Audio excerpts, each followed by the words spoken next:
অপরা একাদশী, যা পালিত হয় জ্যৈষ্ঠ মাসের কৃষ্ণপক্ষের একাদশীতে। 2025 সালে এই তিথি পড়েছে 23শে মে। এই একাদশীকে বলা হয় পাপ মোচনের একাদশী, কারণ এর মাহাত্ম্যে লুকিয়ে আছে আত্মশুদ্ধির অসীম শক্তি। হিন্দু সংস্কৃতি ইউটিউব চ্যানেলে আপনাকে স্বাগত জানাই। আজ বলবো অপরা একাদশীর কথা। অপরা শব্দের অর্থ অতুলনীয় বা অপরিসীম। এই একাদশীতে উপবাস করলে মানুষ জীবনের কৃত পাপ থেকে মুক্তি পায় বলে শাস্ত্রে বলা হয়েছে। এটি বিষ্ণু ভক্তদের জন্য অত্যন্ত গৌরবময় একটি দিন। এই দিনে ভগবান শ্রীহরি বিষ্ণুর উপাসনা করলে পরকালের সুখ এবং মোক্ষ লাভ হয় বলে বিশ্বাস করা হয়। ব্রহ্মাণ্ড পুরাণ এবং স্কন্দ পুরাণে অপরা একাদশীর মাহাত্ম্য বর্ণিত হয়েছে। একবার মহারাজ যুধিষ্ঠির ভগবান শ্রীকৃষ্ণকে জিজ্ঞাসা করেন, হে কৃষ্ণ, অপরা একাদশীর মাহাত্ম্য কী? এতে কি ফল লাভ হয়? তখন ভগবান বলেন, যে ব্যক্তি অপরা একাদশীতে নিষ্ঠা সহকারে উপবাস পালন করে সে চণ্ডাল, ব্রহ্মহত্যা, গুরুদ্রোহ, গরু হত্যা, গৌণ পাপ, এমনকি রাজনীতির পাপ থেকেও মুক্ত হয়। অপরা একাদশীর ব্রত কথা। পুরাকালে মহিধ্বজ নামে এক রাজা ছিলেন। তিনি প্রচুর দান ধ্যান করতেন, কিন্তু রাজার ছোট ভাই ব্রজধ্বজের বড় ভাইয়ের প্রতি গোপন ক্ষোভ ছিল। সুযোগ পেয়ে একদিন সে বড় ভাইকে হত্যা করে। তারপর বড় ভাই তথা রাজার মৃতদেহ একটি অশ্বত্থ গাছের নিচে পুঁতে দেয়। এদিকে অকাল মৃত্যুর কারণে রাজার আত্মা ভূত হয়ে ওই অশ্বত্থ গাছেই বাস করতে শুরু করে এবং অতৃপ্ত আত্মা পথচারীদের নানাভাবে জ্বালাতন করতে থাকে। একদিন এক ঋষি ওই পথেই যাচ্ছিলেন। তিনি রাজার অতৃপ্ত আত্মাকে অশুভ শক্তির প্রভাব থেকে মুক্ত করার জন্য দেবতাদের কাছে প্রার্থনা করেন। দেবতারা ঋষিকে অপরা একাদশীর উপবাস করার উপদেশ দিলেন, আর সেই দিনই ছিল সেই তিথি। ঋষি যথারীতি সেই উপবাস পালন করলেন। পরের দিন দ্বাদশী তিথি এলেই ঋষি তাঁর উপবাসের পুণ্য রাজার আত্মাকে দান করলেন। একাদশীর পুণ্য লাভের পরেই রাজার অশুভ আত্মা মুক্ত হয়ে স্বর্গে চলে গেল। সেই থেকে এই একাদশীর মহিমা মর্তে প্রচারিত হলো।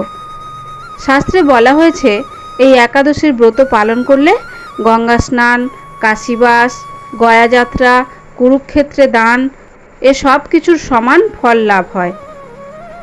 উপবাস শুরু হয় দশমী তিথি সন্ধ্যা থেকে, যখন নিষিদ্ধ খাবার বন্ধ রাখা হয়। একাদশীতে পূর্ণ উপবাস পালন করা শ্রেয়। তবে কেউ যদি না পারেন, ফল বা জল গ্রহণ করে নিরাহার উপবাস রাখতে পারেন। একাদশীর দিন সকালবেলা স্নান করে শুদ্ধ পোশাকে ভগবান বিষ্ণুর পূজা করুন। তুলসী পাতা দিয়ে নাম জপ, গীতা পাঠ এবং বিষ্ণুর সহস্রনাম পাঠ করুন। দ্বাদশী তিথিতে ব্রাহ্মণ বা গরিবকে অন্ন দান করে উপবাস ভঙ্গ করা উচিত। আজকের ব্যস্ত জীবনে আমরা প্রায়শই ভুলে যাই আত্মশুদ্ধি, আত্মসংযমের গুরুত্ব। অপরা একাদশীর মতো ব্রত আমাদের মনে করিয়ে দেয় জীবনে কিছু নিয়ম, কিছু সংযম এবং কিছু নীরব আরাধনার প্রয়োজন আছে। এটি শুধু ধর্মীয় আচার নয়, এটি মানসিক বিশ্রামের দিন, নিজেকে শুদ্ধ করার সুযোগ। উপবাসের মাধ্যমে আমরা দেহকে বিশ্রাম দিই, মনকে স্থির করি আর আত্মাকে কাছাকাছি পাই। অপরা একাদশী কেবল একদিনের ব্রত নয়, এটি আমাদের জীবনে এক নতুন আশার আলো, এক নতুন পথ চলা। আপনি যদি জীবনে কোনো ভুল করে থাকেন, নিজেকে শুদ্ধ করতে চান, তাহলে এই দিন হতে পারে আপনার আত্মশুদ্ধির শুরু। এমনকি গৃহস্থ মানুষ যারা সংসারের দায়িত্বে জর্জরিত, তারাও যদি অন্তত একদিন ভগবানের স্মরণে থাকেন, তবে সেই দিনেই জীবনের শান্তি সঞ্চার হয়। অপরা একাদশীতে কিছু বিশেষ টোটকা বা আচার পালন করলে শাস্ত্রমতে জীবনের কষ্ট দূর হয়, পাপ মোচন হয় এবং সৌভাগ্য বৃদ্ধি পায়। একটি সাদা বা হলুদ সুতোয় 108টি তুলসী পাতা গেঁথে মালা তৈরি করুন। সেই মালা দিয়ে ওম নমো ভগবতে বাসুদেবায় মন্ত্রটি জপ করুন। এতে মন শান্ত হয় ও গৃহস্থ জীবনে সৌভাগ্য আসে। এই দিনে ভগবান বিষ্ণুর মূর্তি বা ছবি পরিষ্কার পরিচ্ছন্ন করে ঘি ও চন্দনের তিলক দিন। এতে আপনার শারীরিক ও মানসিক কষ্ট দূর হবে। রাতে একটি শুদ্ধ ঘিয়ের প্রদীপ জ্বালিয়ে তাতে তুলসী পাতা রেখে পূর্ব দিকে মুখ করে বিষ্ণুর নাম জপ করুন। এতে দারিদ্রতা দূর হয় এবং ঘরে পজিটিভ শক্তি আসে। অপরা একাদশীর রাতে 11টি তুলসী পাতা ও 11টি সাদা ফুল বিষ্ণুর পায়ে নিবেদন করুন। পূর্বজন্মের শান্তির জন্য প্রার্থনা করুন। এতে পিতৃদোষ প্রশমিত হয়। এই দিনে গরুকে সবুজ ঘাস, গুড় বা চাল খাওয়ালে লক্ষ্মীর কৃপা লাভ হয় এবং সংসারে ধনসম্পদ বৃদ্ধি পায়। এদিন কাপড়, মৌরি বা সুগন্ধি দ্রব্য, মিষ্টান্ন বা ফল ব্রাহ্মণ বা দরিদ্রকে দান করলে পুণ্য লাভ হয়।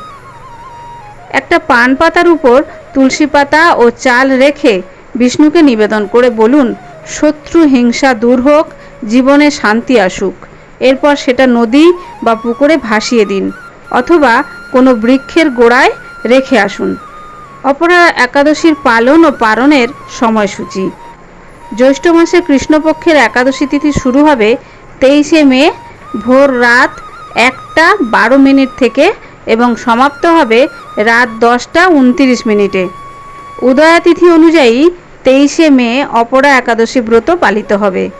24শে মে ভোর 5:26 থেকে সন্ধ্যা 8:11 পারণের শুভ সময়।